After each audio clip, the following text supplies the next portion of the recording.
आज़ादी से पहले से लेके आज तक भारत की राजनीति में एक ऐसा परिवार रहा जिसने हमेशा से भारत के लिए हर फैसले में कहीं ना कहीं अपना योगदान दिया।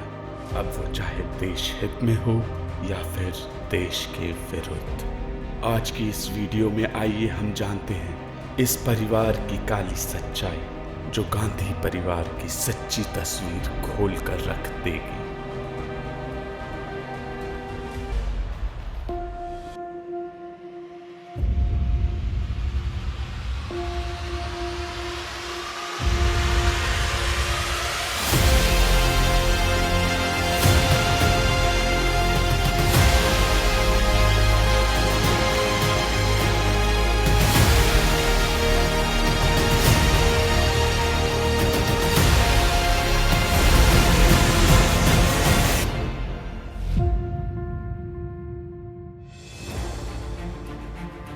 हमारी इस कहानी की शुरुआत होती है राजकोल के गयासुद्दीन काजी से। रॉबर्ट हार्डी एंड्रूज की किताब द स्टोरी ऑफ मैडम पंडित में गंगाधर का चित्र छपा था, जिसके अनुसार गयासुद्दीन गाजी असल में एक सुन्नी मुसलमान थे। गयासुद्दीन गाजी 1857 की क्रांति से पहले मुगल साम्राज्य में एक शहर के कोतवाल हुआ करते थे। 1857 की क्रांति के बाद जब अंग्रेज़ों का भारत पर अच्छे से कब्जा हो गया तो अंग्रेज़ों ने मुगलों पर कत्लेआम शुरू कर दिया।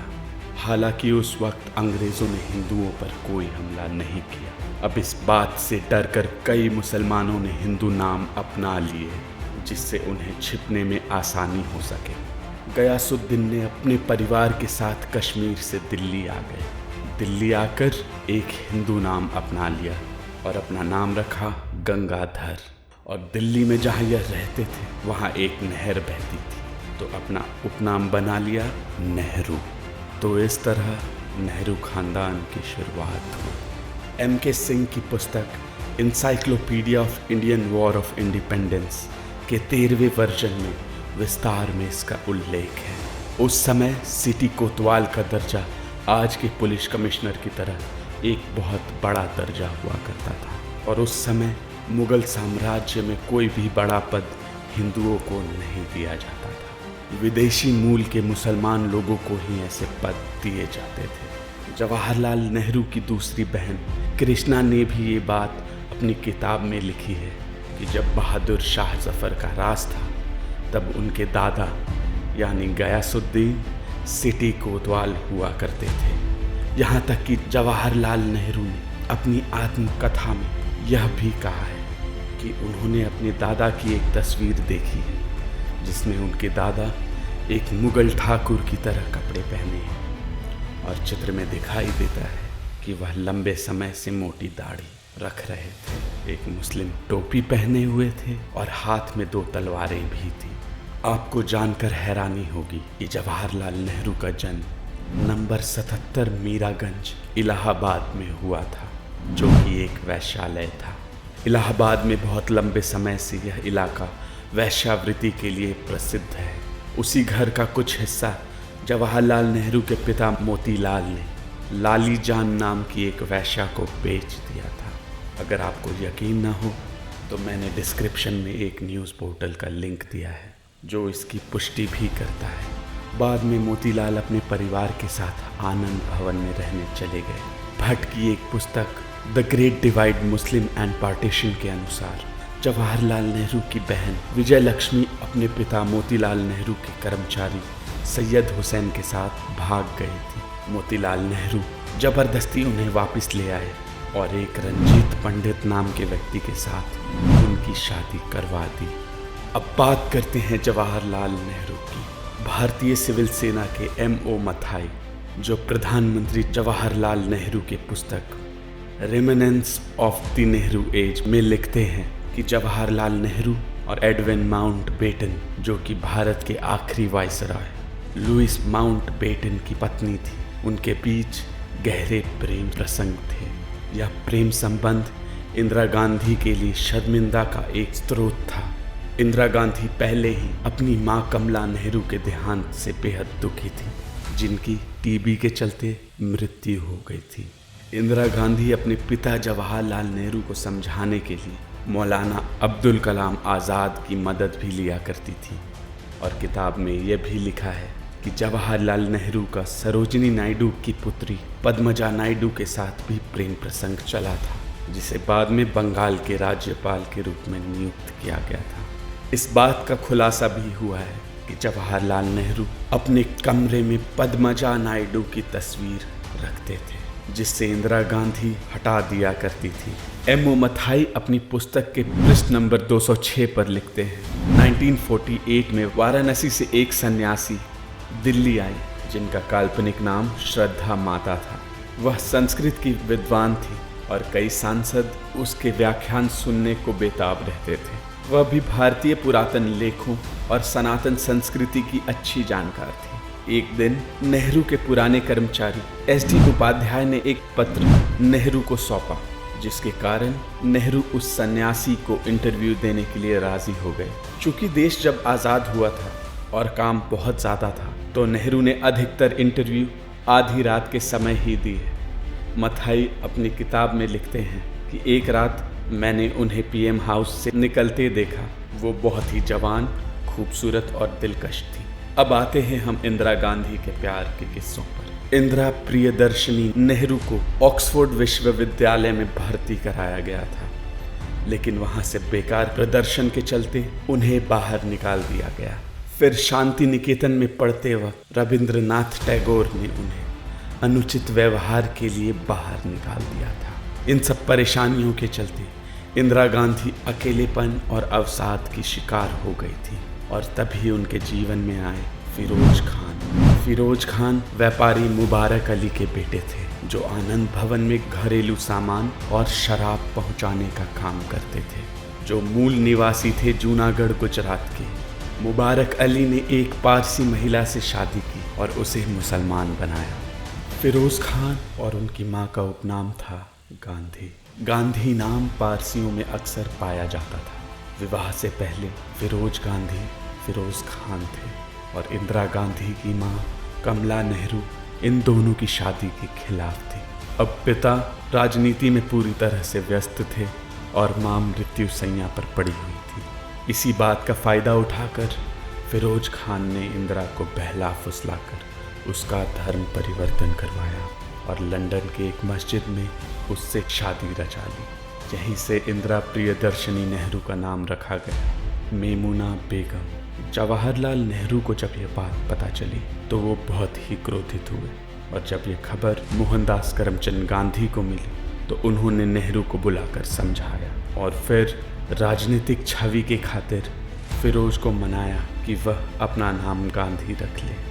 यह एक आसान काम था। शपथ पत्र के जरिए बजाय धर्म बदलने के सिर्फ नाम बदला जाए। तो इसी तरह फिरोज खान गांधी बन गए फिरोज गांधी, और फिर फिरोज और इंदिरा को भारत बुलाकर जनता के सामने दिखावे के लिए एक बार पुनः वैदिक रीति रिवाज से उनका विवाह कराया गया, ताकि उनकी खानदान की साख बनी रहे। इस घटना के बारे में नेहरू के सेक्रेटरी M.O. मथाई अपनी पुस्तक रेमिनेंस ऑफ नेहरू एज के पृष्ठ नंबर 94 पैराग्राफ 2 में लिखते हैं कि पता नहीं क्यों नेहरू ने सन 1942 में एक अंतरजाति और अंतरधार्मिक विवाह को वैदिक रीति रिवाज से किए जाने की अनुमति दी, जबकि उस समय असंवैधानिक था और कानूनी रूप से उसे सिविल मैरिज होनी चाहिए थी। राजीव गांधी के जन्म के कुछ समय बाद ही इंदिरा और फिरोज अलग हो गए, लेकिन उनका तलाक नहीं हुआ था। बताया जाता है कि फिरोज गांधी अक्सर नेहरू परिवार से पैसे मांगते हुए परेशान करते थे और नेहरू की राजनीतिक गतिविधियों में हस्तक्षेप तक करने लगे थे। इससे तंग आकर नेहरू ने फिरोज के आनंद भवन में आने जाने पर प्रतिबंध लगा दिया।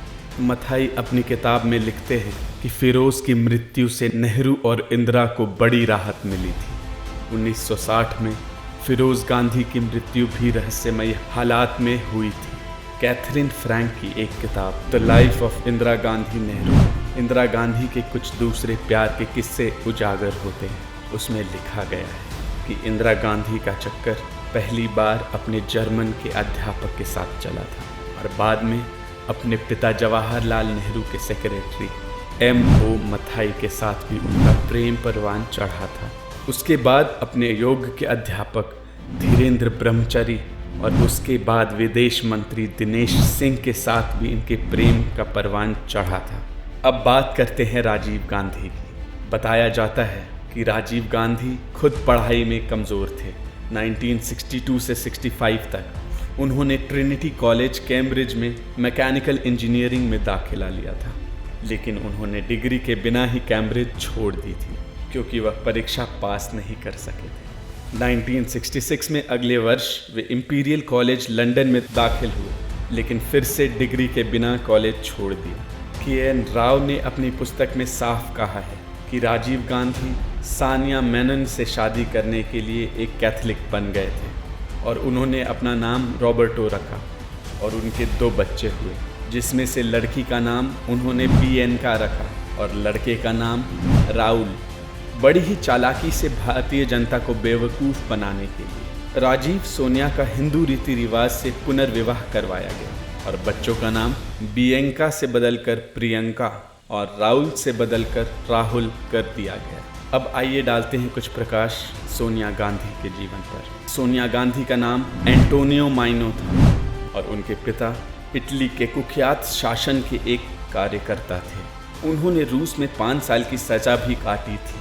सोनिया गांधी ने हाई स्कूल से ज़्यादा शिक्षा प्राप्त नहीं की है। लेनॉक्स स्कूल से उन्होंने थोड़ी बहुत अंग्रेज़ी सीखने के बाद उन्होंने कैम्ब्रिज में ही एक होटल में वेट्रेस का काम भी किया। इंग्लैंड में सोनिया गांधी की माधवराव सिंधिया से बहुत ही गहरी दोस्ती हो गई थी। ये दोस्ती राजीव गांधी और सोनिया गांधी की शादी के 1 साल बाद तक चली। अब बात करते हैं इंदिरा गांधी के छोटे बेटे संजय गांधी के बारे में। संजय गांधी का विवाह एक सिख लड़की मेनका आनंद से हुआ। कहा जाता है कि संजय गांधी के रंगरेलियों की वजह से मेनका के पिता कर्नल आनंद ने संजय को जान से मारने की धमकी भी दी थी और फिर कहीं जाकर उन दोनों की शादी हुई।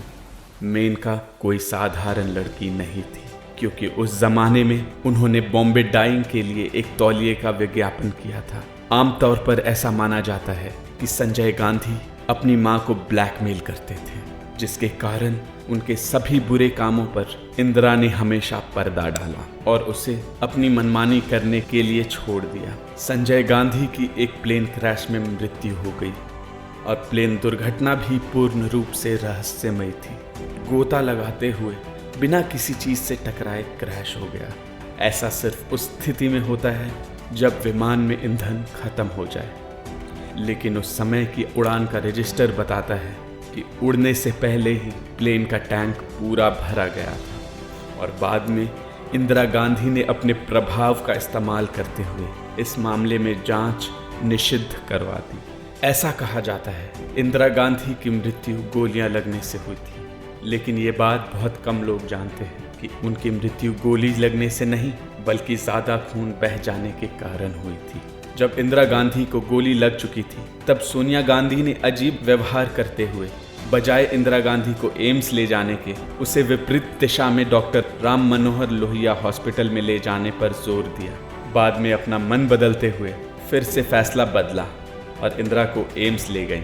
अब ऐसा सोनिया जी ने क्यों किया, यह बात किसी को नहीं पता। राजेश पायलट और माधवराव सिंधिया प्रधानमंत्री पद के लिए मजबूत दावेदार थे और वे सोनिया गांधी की सत्ता के रास्ते में रोड़ा थे। लेकिन इंदिरा गांधी की मृत्यु के बाद दोनों की ही रहस्यमय दुर्घटनाओं में मृत्यु हो गई। इस बात की ओर इशारा करने वाले पर्याप्त साक्ष्य भी मिले हैं कि माइनो परिवार ने ही राजीव गांधी की हत्या के लिए लिटिल समुदाय को अनुबंध किया था। विस्तार से जानने के लिए आप डॉक्टर सुब्रमण्यम स्वामी की किताब the assassination of Rajiv Gandhi पढ़ सकते हैं।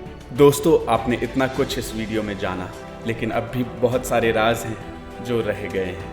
आप हमें बताइए कि आपको वीडियो कैसा लगा और इस वीडियो का दूसरा भाग बनाया जाए या नहीं। साथ ही हमें कमेंट करके बताइए कि ये वीडियो आपको कैसा लगा और हमारे चैनल को सब्सक्राइब करना ना भूलें। वीडियो को यहाँ तक देखने के लिए आपका बहुत बहुत शुक्रिया।